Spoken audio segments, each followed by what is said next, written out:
Dear colleagues, Ministry of Defense spokesperson Mr. Vilyen Pidgornyy will speak on Russia's military aggression in eastern Ukraine. Mr. Pidgornyy, the floor is yours.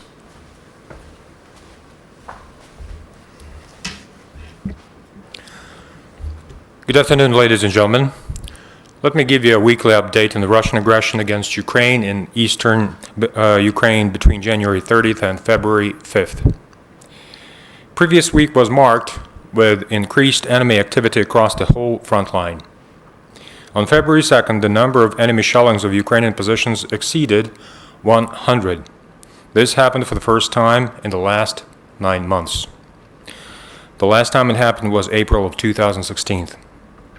Often, Russian proxies opened fire at residential areas in the frontline towns, which resulted in new damages to infrastructure, deaths, and injuries among the civilian population.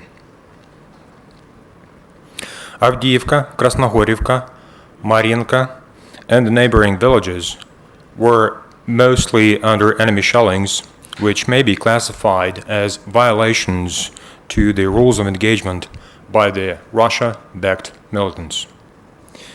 The most tense military situation remains throughout the week in Avdiivka industrial area and its suburbs. There, the militants supplied all weapons available, including tanks, cannons, rocket artillery, which often led to huge infrastructure damage. Direct hits of enemy shells, including Grad missiles, ruined gas and power lines in several areas of the town. The largest in Europe, Avdiivka coke plant, was on the brink of shutdown due to enemy shellings. This enterprise is the backbone of the town economy, employing most of its residents, and produces thermal energy for the whole residential sector. Late at night on February 2nd, Russian-backed militants performed yet another war crime, having shelled humanitarian encampment in the town of Avdiivka. Due to late hour, no locals were present on the spot. However, one Ukrainian state emergency service officer was killed under the enemy fire. His colleague was wounded. Around the same time, the British photographer Christopher Nunn was wounded during the enemy mortar attack. Overall, during the week, the number of shells fired by the enemy at Ukrainian positions in Avdiivka exceeded 1,000. Last week, the enemy troops performed 7 assaults against Ukrainian armed forces, but all in vain. Ukrainian military were effectively securing their defense lines and lives of local citizens. Militant named Golova, that Ukrainian for the head, who had been previously detained in the combat zone in this area, during the interrogation confirmed plans of his command regarding full seizure of Ukrainian-controlled industrial area of Avdiivka, with further capturing of the whole town. In addition to active defense actions of Ukrainian military, local and central authorities, Ukrainian armed forces, the police, international and domestic volunteers make every effort to help the local population to survive the disaster caused by the barbaric actions of Russian occupational forces. As a result, tons of humanitarian aid were delivered to the town of Avdiivka. Field kitchens, tents for heating were installed. Military psychologists provide their help to those in distress. Law enforcement officers patrol the city day and night. Over 240 people, including 114 children, were evacuated from the city due to the danger of enemy shellings. As of now, gas, heating, and electricity were restored in town's apartments and plants. By the end of the week, the military situation in Avdiivka somewhat de-escalated. The number of enemy attacks significantly decreased. However, there is still a long way to a complete truce. Militants continue actively using all available weapons across the front line, occasionally performing assault attempts at Ukrainian positions in the area. Now let's have a look at the overall situation at the front line over the past week. The highest number of ceasefire violations committed by Russia-backed militants was 115 on Friday, February 3rd, and the lowest, 51, the next day on Saturday, February 4th.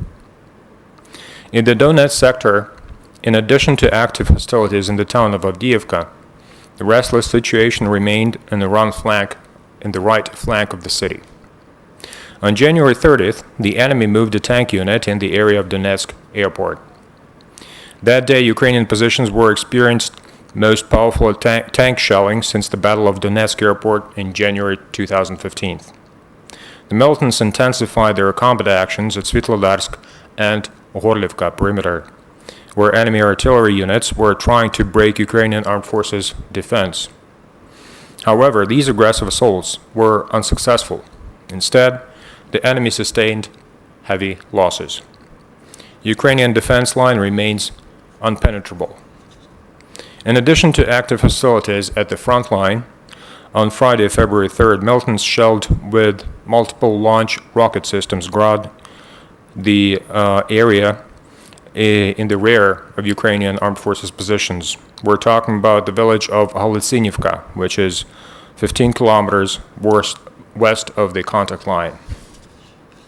In the Luhansk sector, the enemy concentrated its combat activity in Popasna area, where Russian occupational forces massively used mortar fire and occasional cannons and rockets artillery. Often, shells fired by militants were landing on civilian buildings, leading to new grave infrastructure damage in this area. In Stanitsa Luhanska, heavy weapons were applied less frequently. Among all enemy ceasefire violations, a few were conducted with sniper rifles. In the Mariupol sector, Russian proxies opened fire at Ukrainian defenders with mortars and artillery almost along the entire contact line, both day and night. Most alarming situation remained in Mar'inka district, along the front line area stretching from Pavlopil to Shirokine. There, the militants widely applied mortars, artillery, and multiple launch rocket systems Grad and other weapons. Over the week, Ukrainian troops registered 36 episodes of hostile drones conducting aerial reconnaissance of the ATO area, mainly in Popasna, Gorlivka, Avdiivka, western outskirts of Donetsk and Shirokine areas. It was established that UAVs were used not only to spy on Ukrainian armed forces positions, but also to direct artillery and mortar systems with further shellings of examined areas. In addition to this, it was found that near Avdiivka, the enemy employed the means of electronic warfare and actively used them during the whole week. Russia keeps supplying its proxies in eastern Ukraine. 3 railway echelons arrived to Ilovaisk and Rovenki railway stations, delivering new supplies of ammunition and fuel. Additionally, at least 3 chains of trucks full of weapons, ammunition, and military hardware, including artillery systems and Grad rockets, arrived to Luhansk, Rovenki, and Komsomolsk in Mariupol sector. The military intelligence reports that the number of confirmed casualties among Russian proxies is 30 killed and 51 wounded over the week. Most of casualties were incurred during the military action in Avdiivka area and the territories adjacent to it. Last week, 14 Ukrainian soldiers were killed in action and 94 servicemen were wounded in action. Among them was 1 Ukraine State Emergency Service officer who was killed, and 1 more Ukraine State Emergency officer was wounded in action. Our hearts go out to the families and friends of the fallen Ukrainian heroes. Buildings located close to the front line incurred unprecedented damage due to the previous week. In the Luhansk sector, in addition to 6 private houses, a building of a school in Tryokhizbenka and the medical center in Troitsky were damaged due to direct hits of enemy mortar bombs. In the Donetsk region, 97 residential and 10 non-residential buildings were shelled by the enemy. Also, heavy enemy shelling left the town of Avdiivka without water, heat, gas, and electricity supply, which put the whole town on the verge of humanitarian catastrophe.